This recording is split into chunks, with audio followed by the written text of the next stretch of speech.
राष्ट्रवादीच्या जनसन्मान यात्रेला नाशिकपासून सुरुवात झालेली आहे। आपण आता जनसन्मान यात्रा जी आहे ती पूर्णपणे कव्हर करत आहोत। विमानतळापासून सुरू झालेली ही यात्रा जी आहे ती सर्वात प्रथम कादवा सहकारी साखर कारखाना जो आहे त्याच्या प्रशासकीय दादांचं स्वागत करण्यात आलं आणि या यात्रेच्या सुरुवातीला शरद पवार गटाचे जे ज्येष्ठ नेते आहेत शेटे यांनी अजितदादांचं स्वागत केलेलं आहे। त्याच्यामुळे यात्रेच्या सुरुवातीलाच कुठेतरी राष्ट्रवादीच्या गळाला म्हणजे शरद पवार गटाचे नेते जे आहेत श्रीराम शेटे हे राष्ट्रवादीच्या गळाला लागले की काय असं चित्र जे आहे ते या ठिकाणी निर्माण झालेलं आहे। आता आपण दिंडोरी इथे ज्या ठिकाणी जनसन्मान यात्रा येणार आहे त्या ठिकाणी आहोत। आपण जर या ठिकाणी होल्डिंग जर बघितले तर या होल्डिंगचं वैशिष्ट्य जर बघितलं आपण तर याच्यावर राष्ट्रवादीचे जे नेते आहेत श्रीराम शेटे यांचा देखील फोटो जो आहे तो आपल्याला या ठिकाणी दिसून येतो आहे। काही दिवसांपूर्वी म्हणजे 8 दिवसापूर्वी जेव्हा सुनील तटकरे जे आहे ते नाशिक दौऱ्यावर आले असता श्रीराम शेटे यांनी त्यांचं स्वागत केलं होतं। त्यामुळे कुठेतरी जनतेमध्ये एक प्रकारचा असा संभ्रम निर्माण झालेला आहे।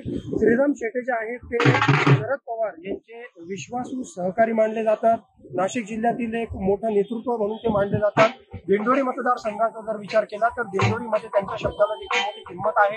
त्यामुळे लोकसभेच्या निवडणुकीमध्ये जर आपण बघितलं तर लोकसभेच्या निवडणुकीमध्ये उमेदवार कोण असावा यावर जेव्हा खलबत सुरू होती त्यावेळी श्रीराम शेटे यांनी भास्कर बागरे यांचं नाव पुढे केलं आणि त्यांना निवडून देखील आणलं। त्याच्यामुळे नाशिकमध्ये कुठेतरी शरद पवार गटाचं वर्चस्व या मतदारसंघामध्ये दिसून येत आहे आणि म्हणूनच राष्ट्रवादीची जनसन्मान यात्रा जी आहे ती या दिंडोरी मतदारसंघामध्ये सुरू झालेला आपल्याला दिसतंय। म्हणजे कुठेतरी शरद पवार यांना शह देण्यासाठी ही यात्रा नाशिकमधून सुरू करण्यात आली आहे की काय अशी देखील या ठिकाणी चर्चा आहे। परंतु या यात्रेच्या सुरुवातीला श्रीराम शेटे यांच्या कादवा सहकारी साखर कारखान्यावर अजितदादांनी भेट देणं श्रीराम शेटे यांनी अजितदादांचं स्वागत करणं यामध्ये कुठेतरी राजकीय जे आहे कुठेतरी श्रीराम शेटे हे अजित पवार गटाच्या गळाला लागले की काय अशी देखील चर्चा या ठिकाणी होऊ लागलेली आहे। त्याच्यामुळे आता आगामी काळामध्ये नाशिक जिल्ह्यातील राजकारण कोणतं वळण घेतं हे पाहणे या ठिकाणी उत्सुक असणार आहे। कारण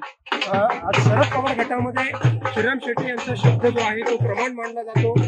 शरद पवार देखील त्यांच्याशी प्रमुख राजकीय निर्णय घेत असतात नाशिक जिल्ह्यातील निर्णयासंदर्भात आणि आज कुठेतरी श्रीराम शेटे यांनी अजित पवार यांचं स्वागत करणं कुठेतरी मतदारांमध्ये संभ्रम निर्माण करण्याचं काम जे आहे ते या ठिकाणी होताना आपल्याला दिसतंय। परंतु श्रीराम शेटे ही काय भूमिका घेतात हे येणाऱ्या काळामध्ये आपल्याला समजेल। मनीष कटारिया, माय महानगर।